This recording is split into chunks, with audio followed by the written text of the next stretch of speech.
Hey everybody, welcome to Just for Variety. I'm your host, Mark Malkin. Today is August 11th, 2023. On this week's episode, I'm talking with British actor Nicholas Galitzine. I spoke to Galitzine over Zoom from his London area home. It is one of the last interviews I did with an actor before SAG-AFTRA went on strike on July 14th. Hello. How are we doing? How are you? Thank you for coming back to Just for Variety. I loved it last time, and I always love chatting to you. So it was a no-brainer. But I'm good. I'm sort of feeling the after effects, I think, of doing like a year and a half sort of straight work from project to project, and especially this last one, the last 6 months. I think I thought I was like physically fine, and then and the wave of now exhaustion has kind of has got me, but apart from that, great. How about you? I imagine just not only physically, but well, this is physical, I guess, but like the adrenaline. You're on this adrenaline high for a year, and it crashes. It's a real thing, and I think like our industry is so momentum based that you kind of are searching to keep that going, just so you don't feel the kind of after effects of that, because I think this last job especially was extremely physically demanding. I mean, I broke my ankle on the job, and I was 2 chips and a ruptured ligament. I was horse riding. I was sort of in the elements and everything, and it's just lots of fun. But I think I haven't taken a holiday in a while, so I think it's like that's on the agenda for sure. So I'm very surprised to see you pop up on the Zoom screen, because I was expecting a blonde. I haven't been blonde in a very long time, Mark. I haven't been. I very briefly wore we had to do some reshoots for RWRB while I was doing Mary and George, and I chucked the blonde wig on, which is was interesting to say the least. But no blonde for me, unfortunately. Do blondes have more fun, Nick? I don't know. I think everyone has a lot of fun in this line of work. To be honest, I've had the many jobs that I've done in the last year and a half. I've had lots of very different experiences and a lot of fun. But certainly it was definitely very useful and transformative. I never really appreciated how integral to the sort of process of getting into character that hair and makeup was. I mean, especially on this last job, I went through a lot of. I had a long wig. I had the sort of down to the shoulders. I had these extensions and everything. So I definitely appreciate that facet of the industry. Well, which one are you talking about there? The one where you're playing that one? Maybe Harry Styles? No, not baby Harry Styles. This is the show I've been doing for the last 6 months, which is Mary and George, with the lovely Julianne Moore. But no, you're right. I mean, I lose track of my own aesthetic actually at times. It was very funny because I showed up for pre-production on Mary and George, and I sort of had entered the hair and makeup, and everyone sort of witnessed me with a level of trepidation, of palpable trepidation. And the makeup artist said, well, so obviously we're going to have a big prep period in the morning to cover up all your tattoos.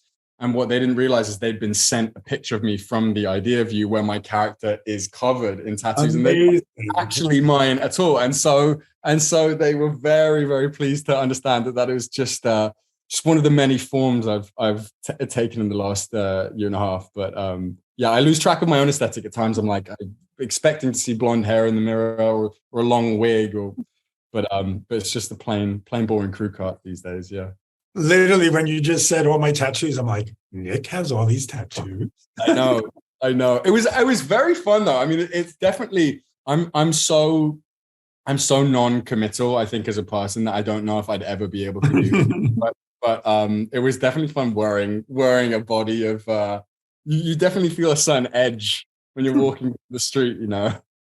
So what is your chest tattoo? Does it match that certain pop star? It does. It doesn't. I love the delicacy. No, it's look, I think everyone was very much like aware of the inspiration behind the sort of original text. I think myself, Michael Showalter, director, and Annie Hathaway, we're all very much on the same page. We're trying to do something different, you know, inspired by, definitely, because I think like it's a very unique love story in a lot of ways, as you don't usually see these younger men with older women, and I thought that was a really fascinating thing. And we obviously, you know, Harry has such a particular aesthetic that we didn't want it to just seem like some sort of shoddy facade, some sort of shoddy sort of outline of like, I don't think we ever would have captured Harry's essence, because it's so particular. So I think we decided to steer in a different direction. We definitely, with Jackie Demeterio, who's the costume designer on the project, we definitely had that conversation where I came in and we tried on all the sort of the bell-bottom jeans and everything, and then decided to kind of steer away. But it's probably for the best. Okay, we're going to get back to that, but we have to talk about obviously what's prominent right now: red, white, and royal blue. Yeah. The pressure is on. This novel, everyone, doesn't matter what your gender, what your sexual orientation is, whatever, what your gender identity is, everyone loves this novel. I mean, it was and is so hot. Obviously, then everyone was very excited that it was being made into a movie. Had you read the novel before? Did you know about it? What did you know? No, I mean, I feel like I somehow wasn't aware of it. And then, you know, really the initial thing that drew me to the project was Matthew Lopez, our director, and I'd heard about The Inheritance and how great a playwright he was. And then I think really my sort of joy in you know, knowing the book and reading the book and finding out the sort of vast fandom of it kind of really came after the project in a lot of ways, because I'd sort of talked with Matthew early on and said, you know, is this something that you want me to be particularly aware of, and do you want me to sort of draw from the book? And really, I think like actually a lot of directors I've worked with now who are kind of adapting a book into film, they really like to treat the script as the Bible, because like a lot of things, you know, you can. I think fan service is great, and I think the movie definitely has that, but you do want it to be a different iteration. Otherwise, it's sort of sometimes you're just pulling from a place that it's hard to it doesn't feel your own necessarily. And I think as an actor, you don't want to just be trying to fill out some outline of a character. But no, I mean, that, like I said, the joy was really kind of getting to know that side of it afterwards. And I definitely felt a presence of the fandom on social media, sort of when the casting announcement came out, and that was fun to see. I mean, if not a little daunting, you know, it was definitely they're a very impassioned lot, which I always appreciate. Was there a discussion with Matthew, a straight actor playing a gay character? What were those discussions like? Yeah, I mean, I wanted Matthew to know very early on, because I think it's something, you know, I'm definitely always all ears to. I think it's a very sensitive subject, and I have a lot of friends in the community, and you know, some of them are very for straight actors playing gay roles, and some of them are against it. And I think the important thing for me was to let Matthew know that I loved who Henry was as a person, and I empathized with him as a character, and I just wanted to see him and try and deliver as honest a performance, never a caricature, as I could. and once he had all the information, Matthew is a gay man himself, just really let him really be the sort of the judge of that, and he sort of took no issue with it. And I think we were just always on the same page with sort of trying to create a very textured, vulnerable feeling person in this sort of quite poppy and fun world that Red, White, and Royal Blue is at times. But yeah, I mean, look, there's always trepidation. I can only hope that fans really will appreciate my performance. I put a lot into Henry and trying to make him feel textured and real, and so that's all I can really offer at the end of the day. Is Prince Henry gay, Prince Harry? I don't know if that's maybe a bit reductive. I look, it's really funny. I think like a lot of comparisons are often made to the Prince Harry thing because he's our only, I mean, other than Diana, maybe our only really sort of reference at this kind of rogue monarch figure, especially in recent memory. And Henry definitely becomes that rogue in the story.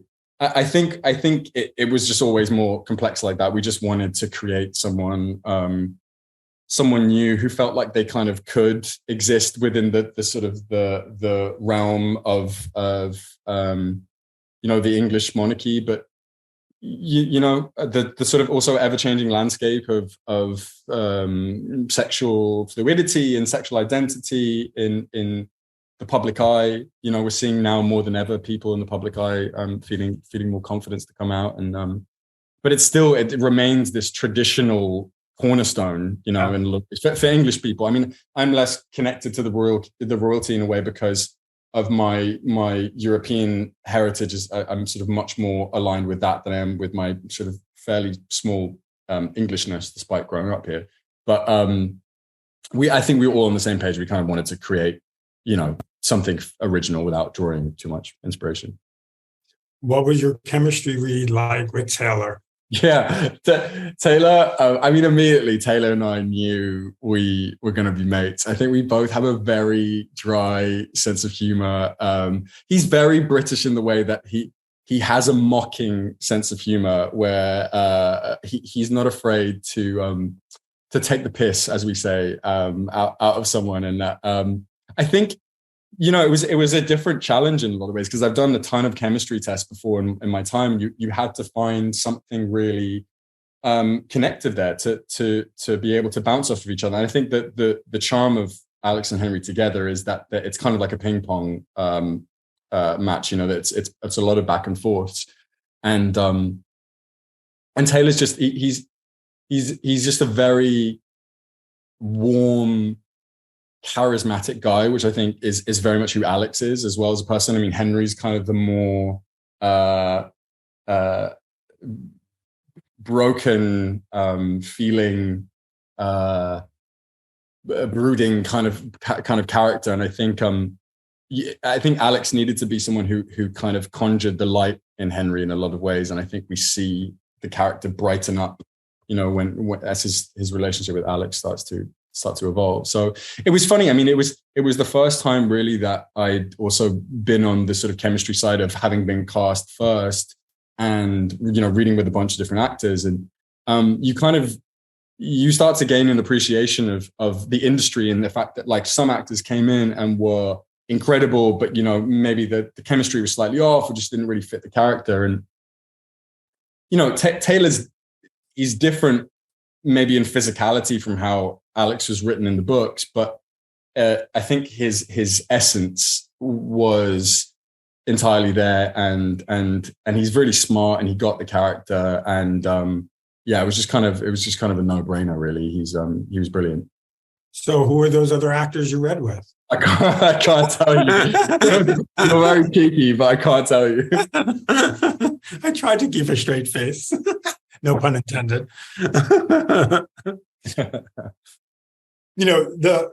What's incredible about the movie is it is this word mainstream. I don't even know what that means anymore, but it's this mainstream rom-com about two queer men. Yeah. It's not When Harry Met Harry. It's not, it's or Henry Met Alex. It's pretty incredible. I'm of a certain age where I would never have seen a movie like this. Yeah. If I would have, it would have been some small art house film that was considered deviant or considered so edgy and only play in certain theaters. This is incredible. Can you obviously are not my age, could you appreciate that? Do you realize what that is? I mean, look, I think we're definitely, we're in a different time now. You see the success of a show like Heartstopper, that wonderful show of Young Royals as well. I think, we're at a very interesting, pivotal time, I think, in how we regard sexuality and identity. But I think still in a really big way, I think, as actors, we're constantly looking to be able to have some kind of resonance.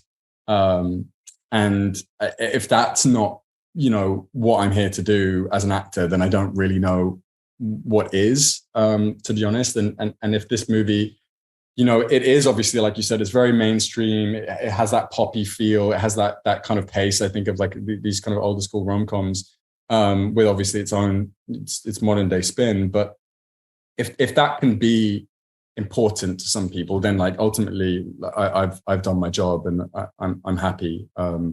I hope we've told an honest story, and all the love and the best intentions went into it. So, I don't know. That was a bumbling way of sort of. Oh, that's great.